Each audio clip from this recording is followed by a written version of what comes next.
Fala, seu Oswaldo, beleza? Boa noite, beleza? Tudo certo, né? O pessoal tá entrando na live. Francina, irmã. Então, beleza. Francine entrou, É, Julieta, minha tia Julieta, Adriana tá entrando. Pra gente começar a sim, live. A gente vai estar no capítulo 2, é isso? isso. Sim. Capítulo 2. Hoje ganhei um box com todas as obras do Allan Kardec, as 5 obras, né? Em um box fechado. Ah, Acho que é da Daniele, uma aqui no centro lá, ah, e acho que ela sim, começou a estudar e acho que ou aqui, desistiu ou viu que certo. prefere assistir do que. Ah, tá. Legal, box fechado, novinho os livros. Que bom. Aí, minha prima Glaucia entrando, o pessoal tá entrando aí. Então a gente. Beleza. Então vamos lá. A gente está no segundo capítulo, né? Meu reino não é deste Sim. mundo. Né? Onde Não, terceiro capítulo. terceiro capítulo. Terceiro. É isso. Terceiro capítulo. Vamos lá.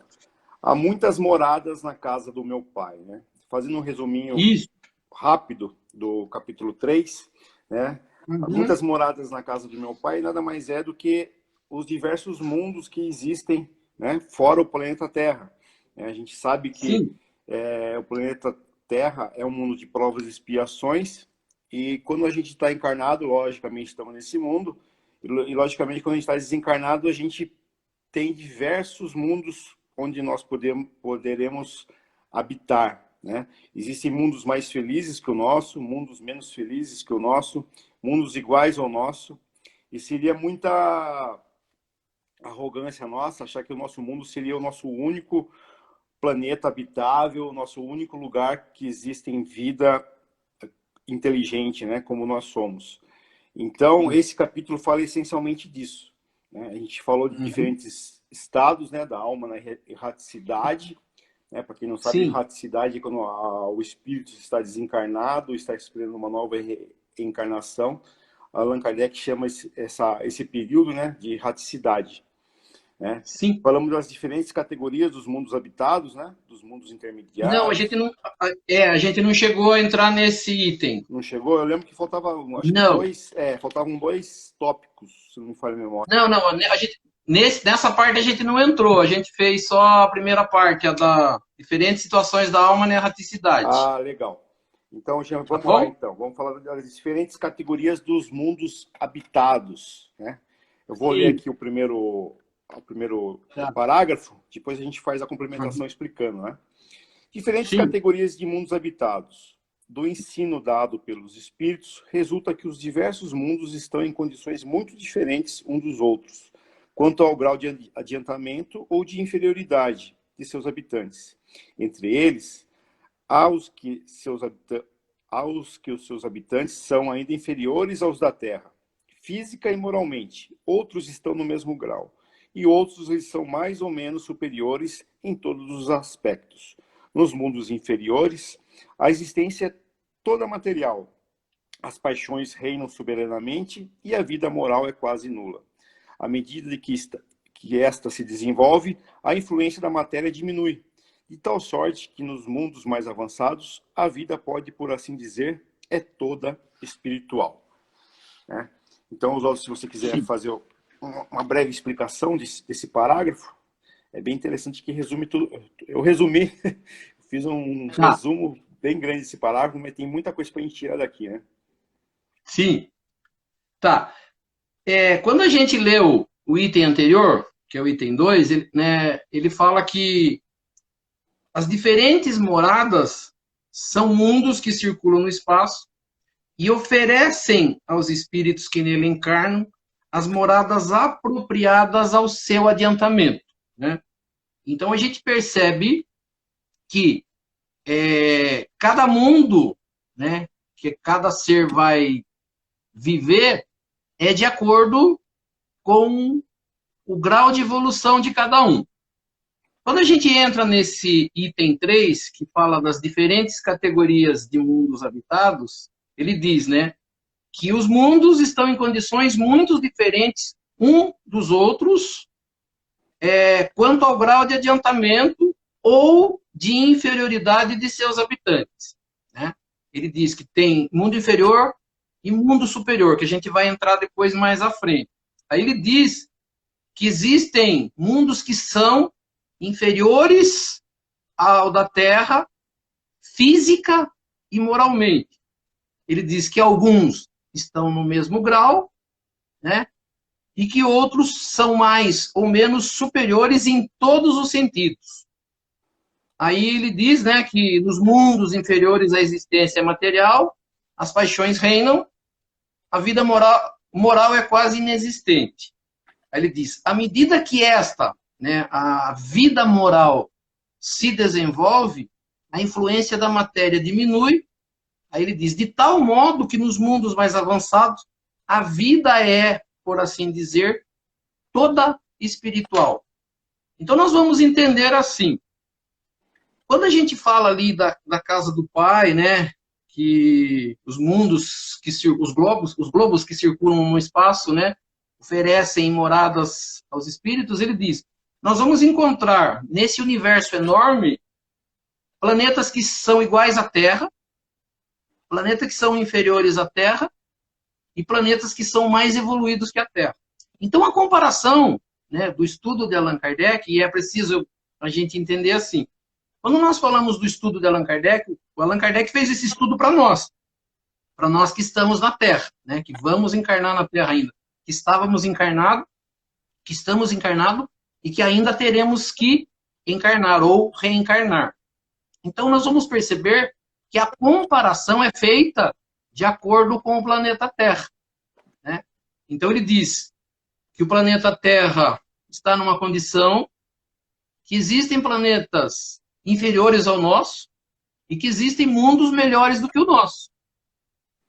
Aí ele cita que do que nós estamos, para aqueles que, vamos dizer, estão inferiores, nós estamos um pouco melhor, porque existem planetas ou globos piores do que o nosso. Mas também existem aqueles que estão melhores. Ele usa o termo aqui, física e moralmente. Física, o planeta ainda depende de muita coisa material, né? Apesar de a gente ter feito bastante evolução, né, na parte de progresso material, existem mundos que estão em melhores condições do que o nosso. Em comunicação, por exemplo, nós dependemos ainda da luz do sol, nós precisamos muito de oxigênio, por quê? Porque nós somos ainda, o corpo nosso é bastante material e pouco ainda evoluído em relação aos mundos melhores do que o nosso. Então ele diz que o progresso existe no planeta, na parte material, e existe também em nós, que é na parte moral. Quanto menos moral ele é, né, ele diz, as paixões reinam. Nós vamos perceber que, apesar do nosso mundo ser um pouquinho melhor, o planeta Terra, nós vamos perceber que nós vemos coisas ainda que nós não concordamos. A gente fala assim, e o que são isso? São paixões ainda violentas, paixões materiais que nos impedem de ser melhor. A matéria ainda, ela comanda praticamente o espírito. Quando a gente estuda, a gente vai perceber que quem deve ou deveria comandar o corpo somos nós, espíritos, que é o ser pensante dentro do corpo. Mas nós vamos perceber que uma vontade de beber, a parte sexual, a fome ainda, né? Essas coisas ainda comandam a gente. Os instintos animais. Às vezes as pessoas falam, eles falam, né? Essa parte, ela é mais forte do que a gente. Até parece que quem comanda é o corpo. Algumas pessoas até acreditam que é o sangue que faz a pessoa ser pior ou melhor. E, na verdade, não é. É a condição do espírito, a evolução dele, o entendimento dele, né? Então, esse pedacinho mostra, assim, bastante claro isso, né? O grau de evolução que nós estamos e a comparação que Allan Kardec faz do nosso plano, né? Do nosso planeta com os inferiores e com os superiores. A gente pode, assim, fazer uma analogia, né? Quando a gente era totalmente primitivo, a gente funcionava como os animais. Hoje você vê um animal na selva, ele vive exclusivamente para sobreviver. Então, o que ele faz? Ele dorme a maior parte do tempo para guardar energia, para quando ele vê a oportunidade de caçar, ele vai lá com seus instintos e mata a sua presa. Ou seja, totalmente irracional, usando totalmente seus instintos, né? Até a parte sexual, ele é puramente, né? Ele é puramente instintivo, primitivo, né? Ele faz o sexo por fazer, tanto a fêmea como o macho. E à medida que o homem primitivo foi desenvolvendo, né? À medida que ele foi ganhando inteligência emocional, ele para de dar tanta ênfase aos instintos animais e começa a dar mais ênfase ao seu lado pensante, ao seu lado amoroso, né? A prática do amor. Então, hoje, no atual estágio que nós nos encontramos, existe um mix disso, né? Um mix de instinto selvagem e um mix com a parte pensante, né, do ser humano. Não chegamos a ser um animal como um leão, como um cachorro, né? Mas também não chegamos a ser um espírito puro, né? Que a gente mais viu de pureza aqui na Terra foi Jesus Cristo. Então a gente está no intermediário. Por isso que muitas vezes pessoas sensatas, pessoas que aparentemente calmas, né? Às vezes por um deslize do seu próprio, né, da sua própria prática do amor, da sua própria, né, prática do evangelho, deixa os seus instintos aflorarem, né? Então, às vezes você vê uma pessoa calma, né, que vai ao centro, vai à igreja, temente a Deus, e por um descuido dos seus atos, dos seus pensamentos, agem como um instinto animal, né? Então a gente vê essas pessoas perdendo as estribeiras porque deixam seus instintos animais aflorarem mais do que a sua percepção, né, do mundo como realmente ele deve ser, né, como um ser pensante.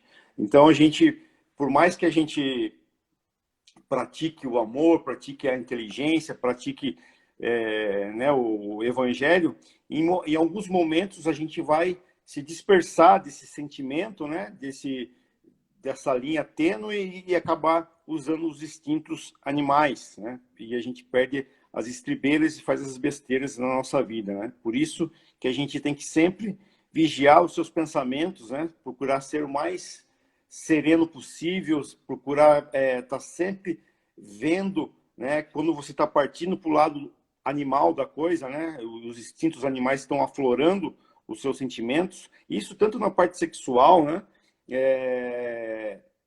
Muitas vezes você tem, né, digamos assim, um caso de um homem adúltero, né, ou mulher adúltera, que muitas vezes, dentro do seu casamento, pelo seu instinto animal, ele trai a esposa, né, usando do seu instinto animal mais do que da sua própria consciência, né?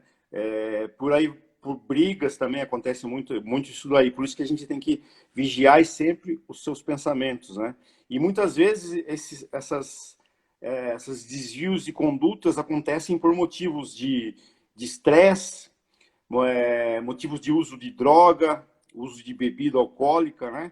Que a gente realmente mostra quem a gente é ou mostra os seus instintos, né? Sem aquele filtro que você, em sã consciência, seguraria seus instintos e tomaria a decisão, as palavras corretas, né? Então, a gente tem que sempre, né, deixar esses instintos cada vez mais de lado e procurar, sim, seguir nossa consciência, o que é realmente cristão para nós, o que realmente é o Evangelho de Cristo, né, a prática do amor acima de tudo.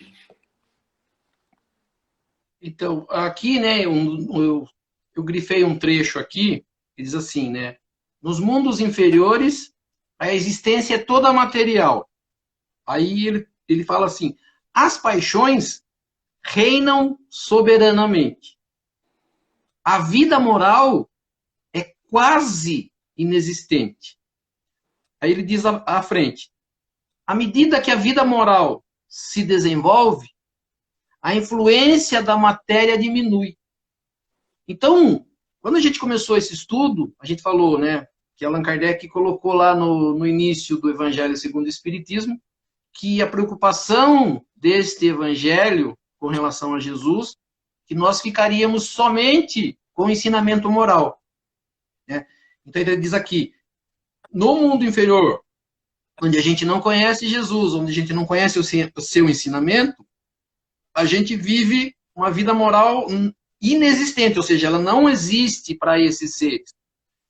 Quando a gente estudar Jesus e aprender o que ele ensina, ele diz assim, à medida que esse ensinamento moral fizer parte da nossa vida, ou seja, que a gente der valor a esse ensinamento moral, ele diz que a influência da matéria diminui. Então nós vamos perceber que o nosso mundo ele é totalmente material ainda. E que ele disse que os mundos mais evoluídos ele é totalmente espiritual. Então o que nós precisamos, né? E aí que a gente diz lá, materialista ou espiritualista, né? Fala assim, o que é uma pessoa materialista? Que o único mundo dela é matéria. Ela dá valor a todas as coisas que existem na matéria, todas as coisas que você falou, todos os vícios, né?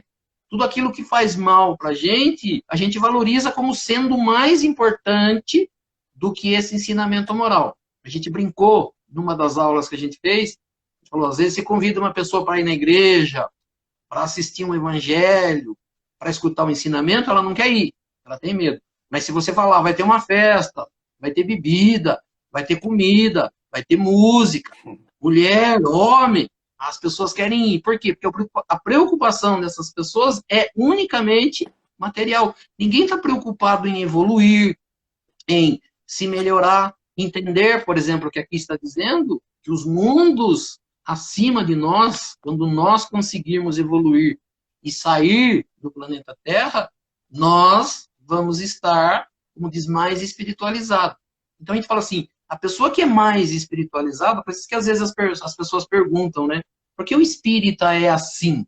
O verdadeiro espírita, esse que já conhece o ensinamento, ele não quer briga, ele não quer arrumar confusão, ele é paciente, ele procura entender, na verdade, as coisas. Então, o que a gente percebe? A gente tinha falado semana passada. Qual é a preocupação? A preocupação é a gente controlar as emoções. Quais são essas emoções? Né? Ele falou, essas emoções são essas que me fazem brigar, de querer pegar uma pessoa pelo pescoço, de bater numa pessoa que faz errada, de linchar uma pessoa que comete um crime. Por quê? Porque a gente se deixa levar pela emoção. Quando eu entender verdadeiramente o ensinamento de Jesus, eu vou tentar contemporizar, né? Vou tentar acalmar, não deixar as pessoas brigarem, né? Que as pessoas entendam o porquê que ela está fazendo aquilo, porque aquilo aconteceu, né? As pessoas estão falando muito do caso da menina aí, né? O padrasto acabou engravidando ela e ela vai e faz aborto ou não. O que a gente trata? A gente trata do ponto de vista puramente material. A gente só está preocupado em tirar a vida do padrasto, porque ele é um carrasco, porque ele é um assassino, e defender a menina, porque ela é inocente e ela tem 10 anos. Né? Não entrando no mérito. A gente não coloca em nenhum momento parte espiritual nisso. Não. Então a gente não vai conseguir entender o porquê das coisas. Enquanto a gente não entender o que Jesus quis ensinar, o que Deus quer da gente, para que a gente está na Terra, por que é preciso ser bom, a gente nunca vai tratar um assunto desse da forma que deveria ser tratado. A gente vai sempre tratar do lado de raiva, eu preciso pegar essa pessoa pro pescoço, essa pessoa é um bandido, né? A gente nunca vai levar para o lado espiritual. A gente sempre leva para o lado material. A gente deixa as emoções falarem mais forte. Né? O coração dispara, a minha pressão sobe e eu só quero brigar. Depois que eu fizer uma coisa bastante errada, né? Aí eu vou me arrepender. Mas aí não adianta mais, né? Às vezes a gente já fez algo de muito errado. Esse final de semana mesmo teve uma situação minha, né? Por isso que eu falo, né? Não é porque a gente é espírita que a gente age em todos os momentos como espírita. Aconteceu uma situação, uma conversa, né? E onde eu estava, né, sem a vigia do pensamento, sem a fixação em Deus, em nada desse tipo, né? Sem o filtro que a gente fala. E uma situação, uma conversa onde eu acabei julgando muitas pessoas e acabei levantando a voz, né? E assim, me arrependendo, por quê? Até eu falei para as pessoas no dia seguinte, por mais razão que eu poderia ter naquele momento, né, que eu acho que eu tenho, para o meu ponto de vista, em momento algum a gente pode julgar o que uma outra pessoa faz ou não. Por quê? Porque só aquela pessoa está passando pela situação, né? Então, quando a gente pensa em fazer algo ou julgar alguém, melhor dizendo, quando a gente pensa em julgar alguém, a gente tem que analisar que o nosso ponto de vista, por a gente, pode estar certo, a gente pode estar na razão, mas a gente tem que analisar o ponto de vista do próximo, né? Da pessoa que está fazendo algum ato que você não está concordando. Então, o julgamento em si não cabe a ninguém, né? Claro, né? Nesse caso, voltando ao caso da menina aí, né? O rapaz vai ter que pagar, né? Na justiça do homem. Isso aí, existe uma lei aqui na Terra, né? Já foi muito pior, né? O que faziam com pessoas que fez tal ato, mas a gente nunca pode julgar, né? Da forma espiritual, né? Deixar para que os homens estudados e competentes julguem aqui na Terra, mas a gente nunca pode julgar o fato do que o rapaz fez com a menina pelo simples fato de que quem irá pagar por isso é ele, né?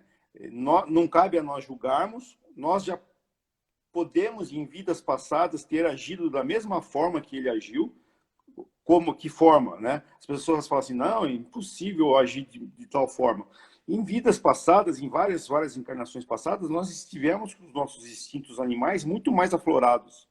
Então, possivelmente, podemos ter feito atos como ele fez, ou até piores.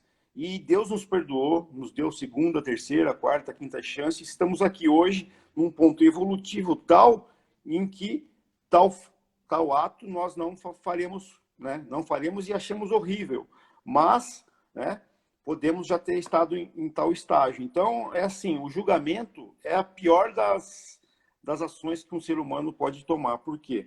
Porque só Deus, né? Só Deus sabe realmente o que é certo e o que é errado, de acordo com a evolução do homem. Quando a gente para e pensa, né, que na idade de Jesus uma mulher se casava com 11, 12, 13 anos, até pouco tempo atrás, aí, coisas de Também. 70, 80 anos, né? Hoje é considerado pedofilia, mas na época não. Na época, né, os pais faziam força logo para que a mulher se casasse e tomasse o seu rumo na vida, né? Tivesse um homem para tomar conta da sua vida. Então, essas coisas, elas mudam com o tempo, né? Não, lógico, não estou defendendo a pessoa que fez um crime horrível como o da menina, mas que, do modo espiritual, esse aí não é um espírito ruim, e sim um espírito atrasado, um espírito que precisa evoluir muito mais, né?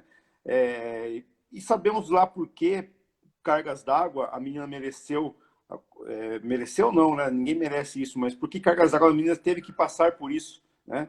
Talvez alguma coisa passada, alguma coisa, mas também não cabe a gente entender isso, né? A gente deixa isso para a espiritualidade superior, porque não cabe a nós entender por que as coisas acontecem, por que deixam de acontecer. Eu mesmo já me revoltei muito com espiritualidade, com Deus, porque num caso desse eu falava assim, onde está Deus que deixou acontecer isso com a menina, né, por 4, 6 anos? Mas Deus sempre esteve junto de todos, mas existe o livre-arbítrio, né? Então a gente, infelizmente, né, a gente aprende com os nossos erros, aprende com as pessoas fazendo mal para a gente, e possivelmente lá na frente, algo de bom, a menina, né, vai, sei lá, vai entender e vai tirar como experiência. Horrível, mas vai tirar como experiência. É muito interessante, né, o entendimento. Você falou assim, às vezes não cabe a gente entender, mas quanto mais entendimento a gente tem, mais fácil a gente passa por situações dessas. Porque enquanto a gente, que nem você falou, se revolta com Deus, procura não procura entender o que está acontecendo, a gente falou, a gente vai estar linchando as pessoas, matando as pessoas, e aí você fala assim, a gente não está sendo melhor do que elas. Para a gente mostrar a evolução, né, é muito difícil, a gente falou. Acho que uma das últimas palavras que Jesus diz ao estar na terra foi quando ele foi alvejado por uma lança, né, por um soldado romano, e quase morto, ele olha para Deus e fala: Pai, perdoa, eles não sabem o que fazem. Lógico que Jesus entendia essa evolução, né, que ele mostra no capítulo 2 que a gente estudou sobre a vida espiritual, a continuidade da vida, a vida futura. Mas o que ele explica para nós? Que a evolução daquela pessoa, ele só conseguiria fazer isso. Mas para que ele possa não repetir isso, que nem você falou, ele tem que voltar à Terra. Ele tem que passar por dificuldade. Ele tem que passar por situações iguais a que ele fez alguém passar, para que ele possa entender. Então, naquele capítulo tinha o ponto de vista, né? E a gente está falando aqui agora. Quando a gente analisa uma situação, por pior que seja, a gente tem que olhar do ponto de vista de Jesus, a gente tem que olhar do ponto de vista espiritual. Para quê? Porque eu, na verdade, falo assim, eu não sei o que fazer. Né? O que eu faço agora? Aí a pergunta que eu faço, como Jesus agiria nesse caso? O que eu devo tirar de lição desse acontecimento? O que eu posso fazer para não repetir uma coisa errada que eu já fiz? Quer dizer, isso é aprendizado. A gente tinha falado em algumas aulas anteriores dessa reforma que eu preciso fazer, do autoconhecimento, né, do autoentendimento. Eu preciso, porque se toda vez que algo de ruim acontecer eu me revoltar, significa que eu não vou evoluir nunca. Né? Então as situações vão acontecer na nossa vida até o ponto que a gente consiga saber o que fazer com ela. Com certeza, depois que eu aprender o que fazer, se ela acontecer, eu não vou perceber. E se eu aprender, talvez eu não precise passar por uma mesma situação. Isso é aprendizado, a gente vai aprender isso na escola. Eu entro no primeiro ano, eu aprendo a ler e escrever. Se eu aprender a ler e escrever, eu passo para o segundo ano. No segundo ano, eu aprendo a escrever mais coisas, fazer os primeiros cálculos. Se eu aprender isso, eu vou passar para o terceiro. Ou seja, a evolução é, cada vez que eu aprendo, eu passo para a próxima lição. Enquanto eu não aprender a passar para a próxima lição, eu fico repetindo a mesma lição, ou seja, passando pelas mesmas situações, se revoltando, brigando, querendo matar, querendo brigar. Quer dizer, para haver evolução, eu preciso entender espiritualmente, né, o que eu não devo fazer e o que eu devo fazer. Mas não do meu ponto de vista, do meu conceito, mas do ponto de vista de quem é melhor do que eu, do ponto de vista dos ensinamentos de Jesus. Então, se você pegar os ensinamentos de Jesus, ele nunca fala, bata na outra pessoa, pegue pelo pescoço, se a pessoa fizer algo de errado, vá lá e arrebente. Ele não vai falar nunca. Perdoe, seja humilde, entenda. Por quê? Porque em algum momento da sua vida você vai entender o motivo de você ter passado por alguma coisa, de uma pessoa ter entrado na sua vida, de um acontecimento que você, às vezes, né, parece que é algo terrível, lá na frente você vai falar, se eu não tivesse passado por isso, eu não tinha melhorado, eu não tinha evoluído, eu não tinha experiência, eu não tinha maturidade. O que as pessoas mais falam na vida? Eu queria ter o pensamento, o entendimento que eu tenho hoje com os meus 20 anos de idade. Isso não é possível, porque com 20 anos de idade, as minhas paixões são violentas, né? O hormônio meu tá lá nas alturas, eu só penso, né, em brigar, beber, né, sexo. E quando eu vou amadurecendo, eu vou percebendo o equilíbrio, eu não posso fazer isso, eu não posso fazer aquilo. Quer dizer, isso é maturidade, isso é experiência de vida. Assim é o espírito. Então, enquanto eu não sair, né, dessa repetição, né, que as pessoas falam daquele looping, que eu vivo repetindo as mesmas coisas, acordando todos os dias e tendo os mesmos pensamentos, indo para o trabalho e fazendo as mesmas coisas e voltando para casa e falo, né, pedindo desculpa, eu não devia ter feito isso, né? Você mesmo vai percebendo que não pode repetir certas coisas. Então, as pessoas sempre, esse negócio de voltar no tempo, né? Fazer ou não fazer, se você se arrepende de algo que fez, né? Uma das coisas que o pessoal, assim, se arrepende muito e se voltasse no tempo, fala que se voltasse não faria, é com relação a ex-esposa, ex-marido, né? E assim, uma vez eu vi uma matéria, a pessoa falando assim, como perdoar né, o ex-marido. Acho que a mulher falando, como eu perdoar meu ex-marido? Aí o psicólogo, né, esqueci o nome do psicólogo, mas ele até falou um negócio bem interessante. Ele falou assim, você, para perdoá-lo, você tem que agradecer tudo o que ele fez para você. Ela falou assim, mas como assim? Ele fez muito mal a mim e tal, não sei o quê. Não, por quê? Você gosta de você o jeito que é hoje? Separada, sozinha, tranquila?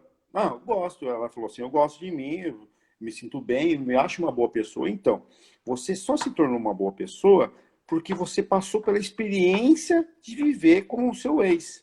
Então, você é quem é hoje pelas coisas boas e pelas coisas ruins que você passou com ele.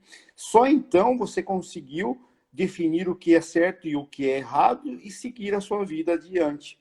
Então, se você hoje tem 40, se você pudesse voltar aos 20, você faria tudo de novo, as mesmas besteiras que você fez. Por quê? Porque naquela época você tinha consciência que tinha e aquilo era o certo para a época. Hoje já não. Então, para você se tornar a pessoa que você é hoje, tudo de ruim que aconteceu contribuiu para fazer a sua personalidade. Então, é isso que você falou, né? Todo mal que acontece com a gente serve de evolução, porque dali você tira motivos, né? Você tira lições para se tornar assim uma pessoa melhor. E nesse caso de ex-esposa e ex-maridos, se a pessoa realmente aprendeu, né, o que ela não quer para a vida, pelo menos, ela encontrará uma nova pessoa que não seja, pelo menos não seja igual ao ex, ou age da mesma maneira, e talvez dali consiga ter uma relação muito mais frutífera, muito mais madura, muito mais saudável, né? Então, para você encontrar essa relação mais saudável, você tinha que ter passado pelos perrengues da vida com o ex, né? Mais ou menos por aí, né? Que é assim que funciona, né? A gente sempre aprende com os nossos próprios erros e nossas próprias desilusões, né? O estágio evolutivo que nós estamos hoje, ou seja, o que eu sou, né, o que cada um é, ele fala assim, ele não pode reclamar do que ele é, porque ele é resultado dele mesmo. Né? A pessoa é o resultado do que ela fez da vida dela.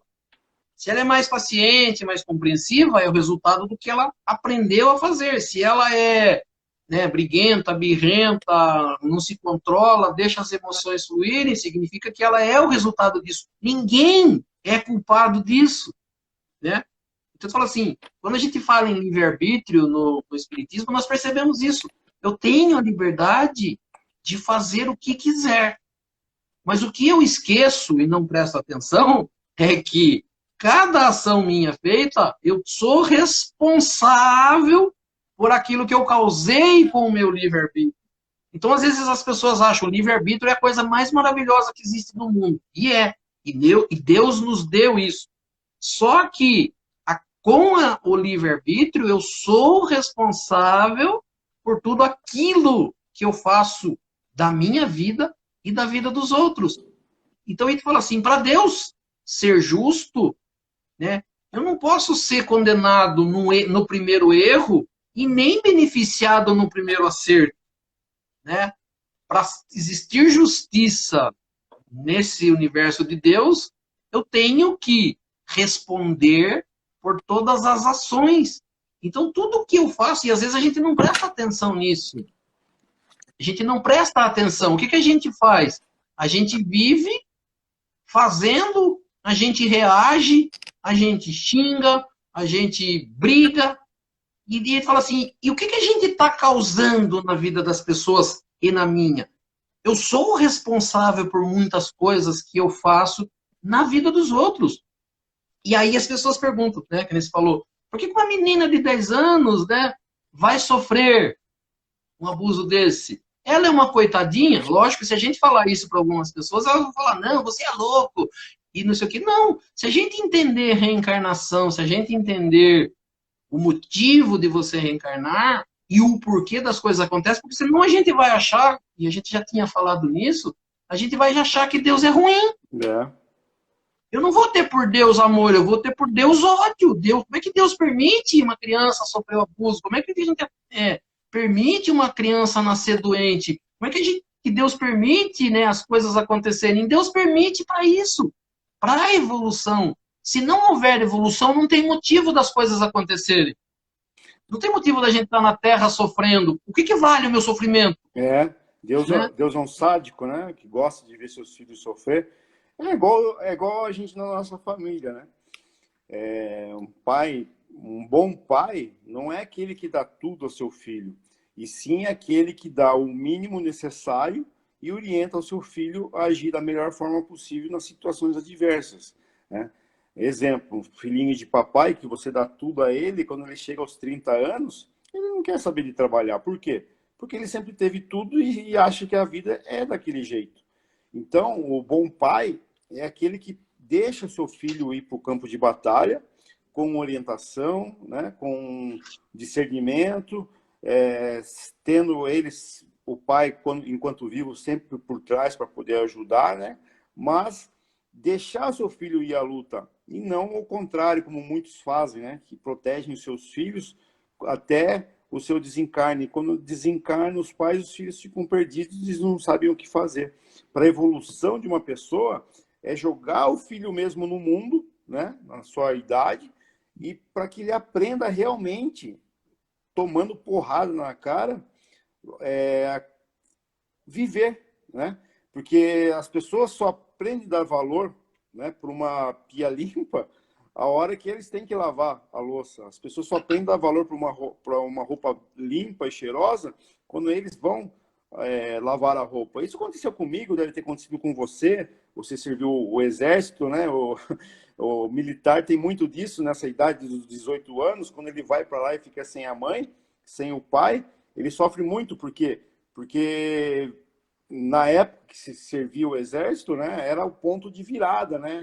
É o ponto onde você... A turma até falava, lá é onde o filho chora e a mãe não vê. Por quê? Porque lá você realmente está sozinho e você realmente tem que aprender. Então, as dores fazem parte da nossa evolução espiritual. Se Deus fosse bom sempre, para que a gente estaria vivendo? Como que a gente ia melhorar? Né? Se ele desse tudo para a gente, era só, sei lá, fazer um Pai Nosso e cairia dinheiro na minha conta no banco, era só falar um Pai Nosso e eu arrumaria um emprego melhor, né?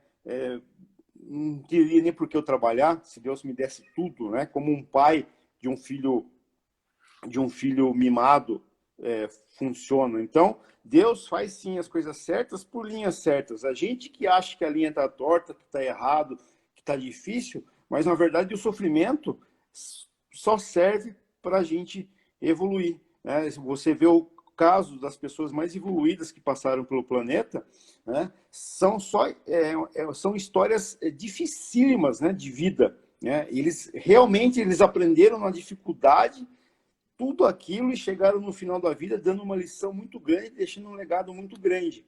Dificilmente, salvo alguns casos que não vem à memória, pessoas que viveram, né, com uma vida fácil e deixaram algum legado bom. Geralmente as pessoas nascem e sofrem a vida toda, e a partir de então, lógico, tem uma evolução que ela vem de vidas passadas, sofre uma vida toda para deixar um legado de ensinamento do que é a vida, né? A gente vê casos de Chico Xavier, Jesus Cristo mesmo, Divaldo Franco, né? Os santos, alguns santos católicos, né, que a gente conhece as histórias, é vida de pura devotação. Pegando bem esse gancho do que você está falando, né? Então a gente leu na semana passada a primeira parte desse capítulo 3, né? E ele fala, além dos mundos, né? Essas palavras também podem ser entendidas como estado feliz ou infeliz do espírito na erraticidade. Lá embaixo ele diz assim, né? Conforme o seu grau de pureza, que ele se ache liberto dos laços materiais, o ambiente onde se encontre, o aspecto das coisas, as sensações que experimente, ele diz assim, podendo tudo isso variar ao infinito. Ele diz assim, assim é que Enquanto uns não conseguem se afastar dos locais onde viveram, outros se elevam e percorrem os espaços dos mundos. Enquanto alguns espíritos culpados perambulam sem destino nas trevas, os felizes desfrutam de uma claridade resplandecente e do sublime espetáculo do infinito. Aí diz assim, enquanto o mal, atormentado de remorsos e de lamentações, muitas vezes só, sem consolação, separado dos objetos da sua afeição, padece torturado pelos sofrimentos morais, o justo, aquele que fez tudo certo, reunido aos que ama, goza das doçuras de uma indescritível felicidade. Portanto, lá também há muitas moradas, aquilo que a gente tinha falado, o que é dentro da gente. Aí eu peguei aqui hoje uns trechinhos para a gente falar de erraticidade.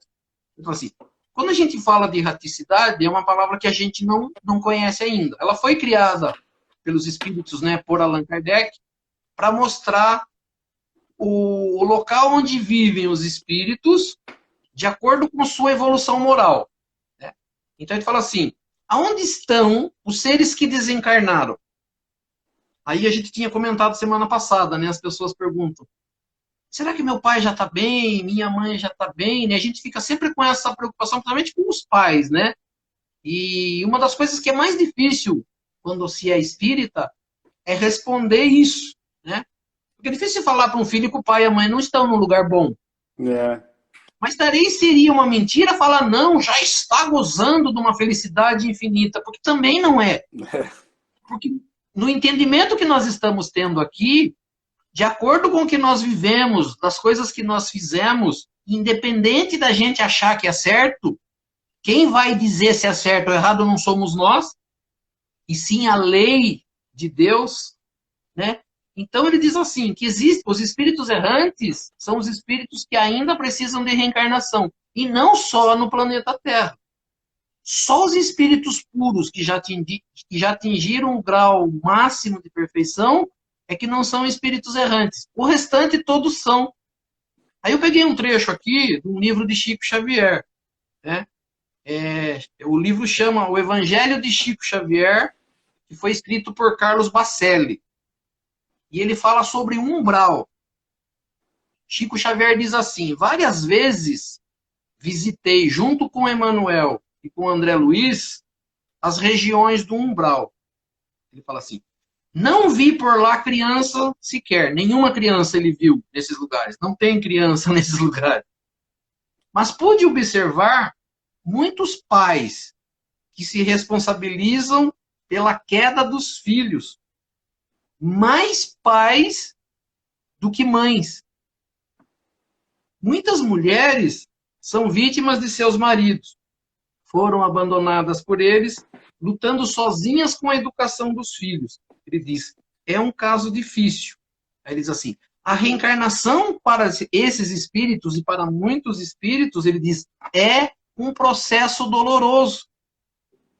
O umbral, né, ele diz assim, quando vemos pessoas depois aqui na Terra trabalhando com criança, sinceramente empenhadas na sua educação, são espíritos que reencarnam com a missão de resgate. A gente costuma dizer que se trata de espíritos missionários. Então ele diz, o que a gente vai encontrar nesse mundo pós-morte para as pessoas que não cumpriram o que deveria cumprir? Remorso. Elas vão se lembrar das coisas que elas deveriam ter vindo para cá e fazer e não fizeram. Então, por isso que é triste esses locais para esses espíritos. Porque ele diz, os espíritos que não têm conhecimento perambulam com os seus sofrimentos. Ficam na casa, andam por aí sem destino, vão para regiões inferiores atormentados por remorso. E aqueles que já conhecem e fazem o certo, vão para mundos melhores. Então a gente percebe, por isso que Jesus diz, né? O reino dos céus está dentro de vós, está dentro do seu coração, está dentro do seu entendimento, está dentro daquilo que você faz. Por isso que às vezes, né, a gente fala assim, aí, quando a gente chega a uma idade mais madura, a gente passa a parar de brigar, de discutir. E quando a gente para com isso? Quando você já fez aquilo muitas vezes, que você percebe que aquilo não adianta, Só faz mal né? você. Você falou esses dias, né? A gente mesmo tem o mesmo entendimento com relação à política. A gente não concorda com o que está acontecendo. Mas você posta de uma forma que talvez você ensinasse aquelas pessoas a entenderem o que está acontecendo. Você consegue? Não. O que você faz? Você para, você desiste. Não vai conseguir Você mesmo. vai falar de outra Não coisa. vai mudar Você nada. vai falar. Vamos fazer o nosso ensinamento aqui, ensinar as pessoas que querem aprender. Isso a gente fala, isso é evolução. É. Isso é aprendizado. Quando você percebe que aquilo não adianta eu fazer mais, eu vou mudar a minha forma de ser, eu vou mudar meu jeito. E isso não está dando certo na minha vida. As ações que você faz e acha que é certa, né? Por vezes você não vai ter condições de mudar a opinião alheia, e por vezes também você pode estar errado. Quantas vezes eu já mudei de opinião, você deve ter mudado de opinião também, e isso eu acho que é salutar, né? Quando você muda as pessoas que não são cabeça duras, né? Eu acho que cabeça dura é o pior tipo de pessoa, né? Aquela que acha que conhece toda a verdade, morre e defende o que ela acha até o fim, né? Não escuta, não pensa. Então, por vezes o que você a gente está defendendo hoje, por vezes a gente vai mudar a opinião lá na frente, né? A não ser que seja, por exemplo, igual para mim é o espiritismo, a cristandade, né? O cristianismo, que eu acho que eu tenho certeza de que é o que é certo. Mas mesmo opiniões divergentes, se não agregarem em nada, para que você tem que ficar mostrando a sua opinião, principalmente em rede social ou em lugares muito grandes, né? Existem lugares para isso, para discutir política, para discutir futebol, né? Onde pessoas aceitam opiniões divergentes e talvez são abertas a um novo entendimento, né? Não adianta você escancarar na cara de todo mundo o que você acha que é certo ou não. Não vai mudar o mundo? Não vai. Então, vamos nos dedicar o que realmente a gente consegue mudar para melhor o mundo, né? Não trazer o mundo cada vez pior. Aqui, né, para a gente seguir um pouquinho, né, tem a outra parte aqui, o item 4 do Evangelho. Tá. Posso? Quer que eu leia? Eu leio. Pode ler, Então vamos por lá. favor. Nos mundos intermediários, há uma mistura do bem e do mal, predominância de um ou de outro segundo o grau de adiantamento. Embora não possa ser feita dos diversos mundos uma classificação absoluta, pode-se, todavia, em razão do seu estado e de sua destinação, e baseando-se nas diferenças mais acentuadas, dividi-los de um modo geral como se segue: os mundos primitivos, destinados às primeiras encarnações da alma humana; os mundos de expiação e de provas, onde o mal domina; os mundos regeneradores, onde as almas que ainda têm o que expiar aurem novas forças, repousando das fadigas das lutas; os mundos felizes, onde o bem se sobrepõe ao mal; e os mundos celestes, os divinos, morada dos espíritos depurados, onde o bem reina inteiramente. A Terra pertence à categoria dos mundos de expiação e de provas, e é por isso que o homem nela é alvo de tantas misérias. Então, aqui você já percebe, né, aonde nós estamos, né? Ele começa dizendo que no mundo intermediário existe uma mistura de bem e de mal, predominando um ou outro, conforme o grau do seu adiantamento. Adiantamento do mundo e, com certeza, das pessoas que neles estão encarnados. Aí ele fala que, embora você não possa fazer uma classificação rigorosa, Allan Kardec, estudando com os espíritos, ele colocou 5, mais ou menos. Ele falou que não é precisa, ela pode modificar um pouquinho. Mas são 5 categorias de mundo. Ele diz assim: mundos primitivos. Quem são os do mundo primitivo? Ele diz assim: quando Deus nos cria, as primeiras encarnações nossas, elas serão nos mundos primitivos. Primitivo por quê? É o primeiro mundo. É o primeiro mundo onde se encarna. Aí ele diz assim: segundo, mundo de expiações e de provas. Olha o que ele diz do mundo de expiações e de provas. Ele diz assim: onde o mal predomina. Aí ele fala dos mundos regeneradores, onde as almas que ainda vão expiar, ou seja, resgatar erros, buscam novas forças repousando das fadigas da luta. Aí depois disso tem um mundo que ele fala, mundos felizes, onde o bem já supera o mal, ou seja, existe o mal, mas o que se tem é o bem em maior quantidade. E depois ele diz que o último é os mundos celestes ou divinos, morada dos espíritos puros, onde exclusivamente reina o bem. É o lugar onde Jesus está, aonde ele foi, e que ele disse que nós não podíamos ir ainda, porque nós teríamos que seguir essa escala evolutiva passando de um para o outro. E termina esse trecho ele falando assim, a Terra pertence à categoria dos mundos e de expiações e de provas. Ele diz assim, por isso o ser que aqui vive, o homem, é alvo de tantas misérias. Voltando ali em cima, ele diz, né, o mundo igual ao nosso, que é o planeta Terra, de provas e de expiações, ele diz que o que predomina no nosso mundo é o mal. É. Então, essa classificação de mundos, a gente consegue dar exemplos, né? Acho que até os mundos regeneradores, os regeneradores ainda por causa de algumas psicografias, alguns livros inspirados por espíritos. Mas, assim, a gente não tem nem ideia de como seria esses mundos mais felizes, nem os mundos celestes, né? Eu imagino que seria um lugar muito gostoso, muito bom, mas que ao mesmo tempo de muito trabalho, né? Jesus Cristo, que pertence a um mundo desse, a gente vê quanto ele trabalha até hoje. Então, pela história do planeta Terra, a gente consegue mais ou menos definir como seriam os mundos primitivos, os mundos de provas e expiações, né? Através de livros como Os Enviados de Capela, Os Exilados de Amor, a gente consegue ver mais ou menos como seriam os mundos regeneradores. Agora, os mundos celestes, os mundos mais felizes, né? Não cabe também a gente entender o que se passa nesses mundos, porque a única ideia que a gente tem que ter é que são mundos realmente melhores, muito melhores do que a gente está, e a gente tem que trabalhar para poder um dia pertencer a mundos assim, né? Temos o exemplo de Jesus Cristo e de espíritos de muita luz que passaram, e esse seria o nosso norte para a gente guiar e chegar a esses mundos. Tá. Eu trouxe aqui também, eu já anotei, né? As pessoas que gostam de estudar, você falou que você recebeu aí os 5 livros da codificação, eu marquei aqui, né?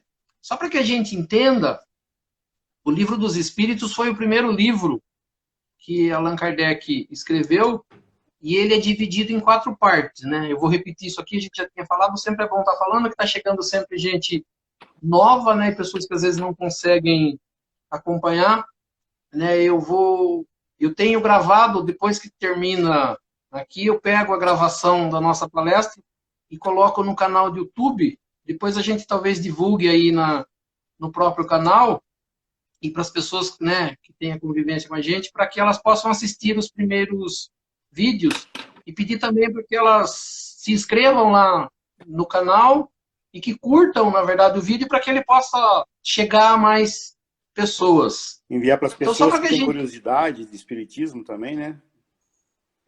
Isso. Então, só para explicar assim, então, o Livro dos Espíritos, ele tem 4 partes. Primeira parte, segunda parte, terceira parte, quarta parte. Em alguns livros ele vai estar livro primeiro, livro segundo, livro terceiro e livro quarto. Depois que Allan Kardec escreveu o Livro dos Espíritos, a primeira parte do Livro dos Espíritos, ele ganhou mais um livro. Então, ele fala dos mundos, ele fala da criação. Isso nós vamos encontrar no livro A Gênese. A segunda parte do Livro dos Espíritos, ele fala dos espíritos, do mundo espiritual.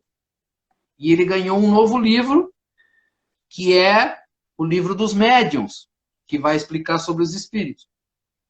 O livro terceiro, ou a terceira parte do Livro dos Espíritos, ele fala dos ensinamentos morais, das leis, que a gente estudou no primeiro capítulo do Evangelho. Ele ganhou o livro Evangelho segundo o Espiritismo, que explica mais claro os ensinamentos morais. O último livro é o livro Céu e Inferno, e ele é referente à quarta parte do livro dos Espíritos, né? Então, o céu e o inferno é relacionado à quarta parte, que fala das penas, dos gozos, né? De um tribunal, Jesus, se Deus está julgando as pessoas, ele explica nisso. Então, do que nós estamos falando aqui agora, a gente tem a parte primeira, no capítulo 3 do livro dos Espíritos, ele fala da pluralidade dos mundos, das quantidades de mundos que existem, disso que nós estamos estudando aqui. No capítulo 4 do livro dos Espíritos, na parte segunda, ele fala da encarnação nos diferentes mundos, explicando como acontece a encarnação e explicando também dos mundos. Mas o mais interessante nisso que nós estamos falando, o capítulo 1, parte segunda do livro dos Espíritos, ele tem lá uma escala espírita, né, e tem uma hierarquia espiritual. Então lá ele conseguiu dividir os espíritos espalhados no universo, em que categoria cada um estão, e aí a gente pode fazer uma relação com os mundos, né? Então, a gente vai perceber que ele fala da escala espírita e depois ele divide as ordens dos espíritos em três ordens. Faltam 2 minutos só, tá, ele Oswaldo? fala que a terceira... Já? Já, passou rapidinho. Então tá. Então isso aqui a gente complementa na próxima aula. Quanto tempo temos? Temos 1 minuto e 45. Então tá. Então eu já agradeço, né, e falo que, né, estaremos continuando o estudo para que não percam na próxima segunda-feira, no mesmo horário, a partir das 19h30, para que a gente possa continuar esse estudo. Isso, e agradecer o pessoal que entrou aí, né, aquele momento youtuber, né, não esqueça de dar o joinha aí na página, né, curtir o canal do Oswaldo aí no YouTube também, que a gente vai colocando cada vez mais, mais ensinamentos, cada vez mais vídeos interessantes, né, a gente está com um projeto de dar mais um dia aí de alguma outra maneira, né, a gente está pensando ainda o que fazer. Então, a ideia nossa é melhorar cada vez mais a nossa exposição, a nossa a propaganda do espiritismo. Tá bom, pessoal? Daí, por hoje é só, né? Que a paz de Deus, Jesus esteja com todos. Se o Oswaldo quiser se despedir do pessoal aí. Que assim seja também, né? Que esteja com todos e continuamos na próxima segunda. Que assim seja. Amém. Tchau. Tchau para todos.